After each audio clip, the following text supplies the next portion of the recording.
नमस्कार, मैं विनोद कुमार और आप देख रहे हैं आर्यन न्यूज। अभी मैं मौजूद हूँ दुदही क्षेत्र के जो जमुआन रोड है उस रोड पर। और दोस्तों, आप देख रहे होंगे मेरे पीछे बड़ी संख्या में बच्चे यहाँ लोग घेरे हुए हैं, इस रोड को बैरिकेड किए हुए हैं। इसका कारण मैं आपको बताऊंगा। इसका कारण यह है कि एक व्यक्ति की पिकअप जो है आज से 3 महीना पहले चोरी होती है और चोरी होने की प्रक्रिया में वह पिकअप सेवरही होते दुदही बिशुनपुरा सेवरही होते हुए सलेमगढ़ होते हुए बिहार चली जाती है। लेकिन बिशुनपुरा थाने को सूचना देने के बाद भी अभी तक उस पर अस्थायी कोई कार्रवाई न करते हुए, यह जानने के बाद जो पीड़ित व्यक्ति था, वो देख सकते हैं मेरे सामने पीछे जो है वो पानी की टंकी पर चढ़े हुए हैं और उनके बच्चे जो बच्चे हैं वो यहाँ पे रोड को बैरिकेड किए हुए हैं, यानी कि रोड को जाम किए हुए हैं। आप मेरे पीछे देखेंगे तो तमाम गाड़ियां खड़ी हैं, उनका परिवार भी है। उनके सामने अगर देखेंगे तो इधर भी गाड़ियां लगी हुई हैं और सैकड़ों की संख्या में यहाँ पे उनके परिवार के बच्चे, गांव क्षेत्र के लोग और उनकी पत्नी यहाँ पे मौजूद है। और देख सकते हैं यहाँ बच्चे हाथ एक दूसरे का लगाए हुए यहाँ पे जो है रोड को जाम किए हुए हैं। पत्नी पकड़ के बैठी है सर। हम जानने का प्रयास करेंगे कि आखिर में ये बच्चे क्यों यहाँ खड़े हैं और इसके पिता जो है उस टंकी पे सामने क्यों चढ़े हैं। और यहाँ मजे की बात ये है कि उस महिला, उनकी पत्नी जो है उस पुरुष को, यानी कि अपने पति को हाथों से पकड़ के बैठी हुई है। लेकिन अभी तक कोई भी पुलिसिया कार्रवाई नहीं होने का कारण है कि वो लोग टंकी पे चढ़ के पति पत्नी, यानी कि पत्नी जो है पति को पकड़ के बैठी हुई है। अब मजे की बात यह है कि आखिर में आज पुलिस का बहाना क्या होगा। उस यानी कि जो पिकअप चोरी हुई और उस पिकअप चोरी के संबंध में जो उसके आईओ थे, जो उसका इन्वेस्टिगेशन ऑफिसर थे, वो अभी तक क्या कर रहे थे?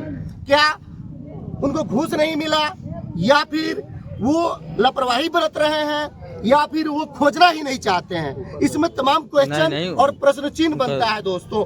चूंकि एक गरीब परिवार जो होता है, एक आम किसान जो होता है, वो बहुत मेहनत करके, मजदूरी करके 1-1 रुपया जोड़ने के बाद अपने लिए एक व्यवस्था करता है, या घर का कहे या बिजनेस का कहे या फिर रोजगार के लिए एक छोटा सा व्यवसाय कहे। इनके द्वारा भी उसकी व्यवस्था की गई थी कि मैं अपने पिकअप से कमा के अपने बच्चे और परिवार को आराम से खिलाऊंगा। लेकिन दुर्भाग्यवश किसी कारणवश चोर उनका रात में गाड़ी चोरी करके लेके बिहार निकल जाते हैं। लेकिन 3 महीना बीतने के बावजूद भी यहाँ पर जो बिशुनपुरा पुलिस है वो आज तक उसकी रिकवरी नहीं कर पाई। आखिर में क्यों?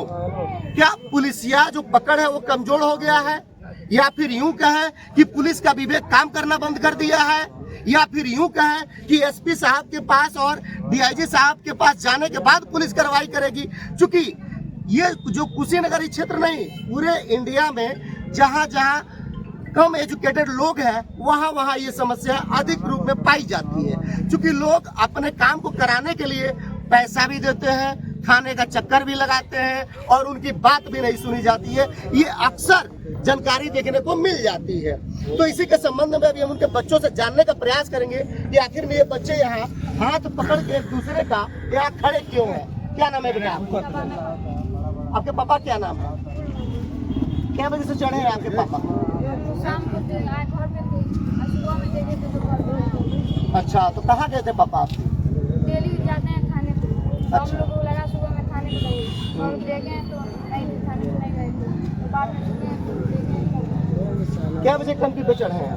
ये नहीं पता है। ये नहीं पता है। शाम को देखे थे, घर थे, सुबह में उठे तो नहीं थे। कितनी बहन हो? 5 बहन 2 भाई। 5 बहन 2 भाई। तो अभी ये 1 2 3 4 लोग यहाँ पे हो? पांचों है यहाँ पे। और इधर है सर, यहाँ पे देख सकते हैं ये एक छोटी बच्ची भी है जो अपने पिता के लिए अपनी बहन का हाथ पकड़ के रोड के बीच रोड में खड़ी है। आखिर में क्यों? इस बच्ची का क्या दोष है? क्या ये बच्ची अगर यहाँ खड़ी है तो अपने पिता के लिए खड़ी है? लेकिन प्रशासन अगर यहाँ एक्टिव होता, प्रशासन के लोग यानी कि पुलिस जो महकमा है वो अगर एक्टिव होती, तो शायद मुझे लगता है कि इन 3 महीनों में अगर पुलिस सही ढंग से कार्रवाई करे, प्रशासनिक लेवल का प्रशासन का सहयोग लेते हुए, अपने उच्च अधिकारियों का सहयोग लेते हुए, तो कोई भी ऐसी कार्रवाई नहीं है जो कुछ दिनों में या कुछ महीनों में पूरा न हो। लेकिन आखिर में महीनों बीत जाते हैं, सालों बीत जाते हैं, लेकिन एक पीड़ित जो है थाने का चक्कर लगाते रहता है, लेकिन उसको इंसाफ नहीं मिलती है। कहाँ आयो बेटा, कहाँ आयो, कहाँ आइल बड़ू? रोड पर लड़का है। घर पर और टंकी पर के चढ़ल बा? Papa mummy. तही तू घरे ना रही, तही जगह करे आइल बड़ा? हाँ, कोई दे जगह बनी अपना पापा खातिर मम्मी खातिर या दीदी के संग आइल बड़ा? क्या नाम है तुम्हारा? अब चला खाता रो नहीं बेटा, आ जाएंगे पापा आपके, आ जाएंगे, चढ़े तो उनको उतरवा लिया जाएगा, ऐसी बात नहीं है। रोना नहीं है, ठीक है? अभी बात हो रही है, पुलिस भी बात कर रही है, बाकी अभी अधिकारी लोग भी आएंगे, वो भी बात करेंगे, रोना नहीं है। तो दोस्तों देख सकते हैं, चूंकि दर्द जो होता है बच्चों को, पति पत्नी को, समाज के लोगों को, वो इंसान के प्रति ही होता है। और इंसान तो बाद में है, पहले इस बच्ची का पिता है जो उस टंकी पे चढ़े हुए हैं और तमाम लोग उनसे बात करने का प्रयास कर रहे हैं और उनको नीचे उतारने का प्रयास कर रहे हैं, लेकिन उनकी एक ही जिद है कि नहीं, जब तक मुझे अस्थायी कार्रवाई या फिर मेरा गाड़ी नहीं आ जाएगा तब तक मैं नीचे नहीं उतरूंगा। आखिर में ये मजबूरी क्यों, एक इंसान मजबूर क्यों होता है और कब होता है, ये आप लोग कमेंट बॉक्स में बताइएगा, क्योंकि ये मैं नहीं कहूँगा, ये सारी चीजें आप लोगों को बतानी है। ये रमेश चौहान नाम है हमारा, खास में घर है। तो रमेश जी, आपकी भी गाड़ी सुने हैं चोरी हुई? जी, इनके चोरी होने के बाद ठीक 18 दिन बाद हमारे भाई की गाड़ी गांव से ही चोरी हुई, दरवाजे से उठ रही है। अच्छा, तो अभी क्या बजे से चढ़े हैं? ये चढ़े हैं लगभग सुबह में 8-9 बजे से चढ़े हुए हैं। अभी टाइम क्या हो रहा है, जरा बताएंगे कोई आप? वही मैक्सिमम 2:14 हो रहा है। 2:14 हो गया, यानी कि अगर 9 बजे से अगर देखा जाए तो लगभग 5 घंटे हो गए इनको चढ़े हुए। 5 घंटे से अभी वहीं पे है वो। जी, वहीं पे है। अभी आप लोगों ने प्रयास नहीं किया उतारने के लिए? बहुत प्रयास किए हैं, लेकिन वो बात नहीं सुन रहे हैं। उनका कहना है कि हम प्रशासन का चक्कर लगाते थक गए हैं। देखिए, सीओ ऑफिस भी गए हैं, बिशनपुरा थाने बीएसओ से भी साहब से मिले हैं, कप्तान साहब के पास 3 बार गए हैं। इनकी सुनवाई नहीं हो पा रही है। आश्वासन यही मिल रहा है कि स्क्वाड टीम लगी हुई है, जांच हो रहा है, स्क्वाड टीम लगी हुई है, जांच हो रहा है। यही सुन के वो तंग आ चुके हैं। तो अभी वो कब तक बैठे रहे कि क्या कुछ सॉल्यूशन, कोई अधिकारी, बड़े अधिकारी कोई अभी नहीं आए हैं? अभी कोई बड़े अधिकारी नहीं है, केवल एसओ साहब आए हैं, बात किए हैं, लेकिन उनको संतुष्टि नहीं हो रहा है। उनको संतुष्टि नहीं हो रहा है, क्योंकि सुबह शाम जो एसओ साहब के पास जा रहा है तो उसको संतुष्टि एसओ साहब नहीं कर पाएंगे। अब चूंकि दोस्तों ये कितना महीना, 3 महीना हो रहा है ना? जी, 3 महीना, 2 महीना 14 दिन बता रहे होंगे, ये 2.5 महीना करीब पहुँच गए हैं। तो इसमें देखा जा सकता है कि 2.5 महीने से व्यक्ति परेशान है।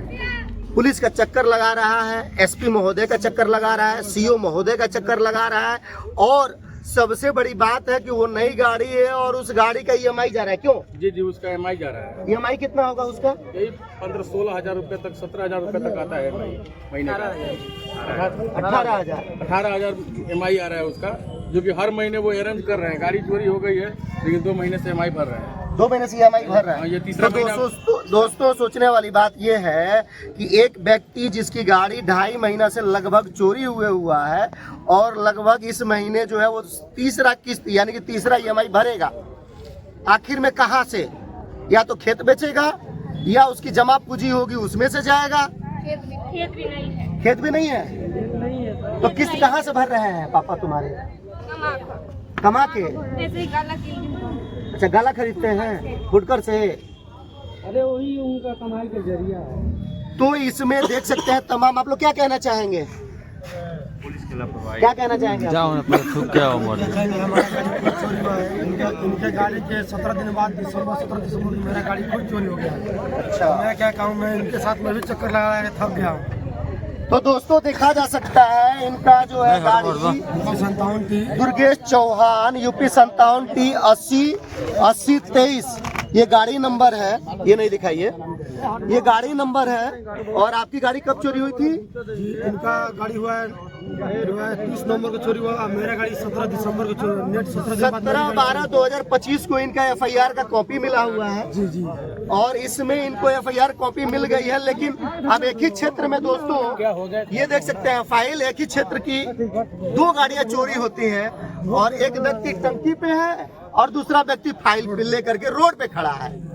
ये तो क्वेश्चन और ये तो प्रश्न मार्क प्रशासन के ऊपर उठता ही है कि आखिर में बिट सिपाही होते हैं, डबल स्टार होते हैं, ट्रिपल स्टार होते हैं, चौकी इंचार्ज से लेकर तमाम फोर्स लगी होती है, जिले के तमाम अधिकारी होते हैं। लेकिन अगर डाटा उठाई जाए एफआईआर की या फिर एफआईआर के साथ साथ लोगों की परेशानी की और उसका सॉल्यूशन परसेंटेज निकाला जाए तो ये परसेंटेज की गणना मैं तो नहीं कर पाऊंगा, क्योंकि ये गणना जांच और रिपोर्ट के आधार पे दी जाती है।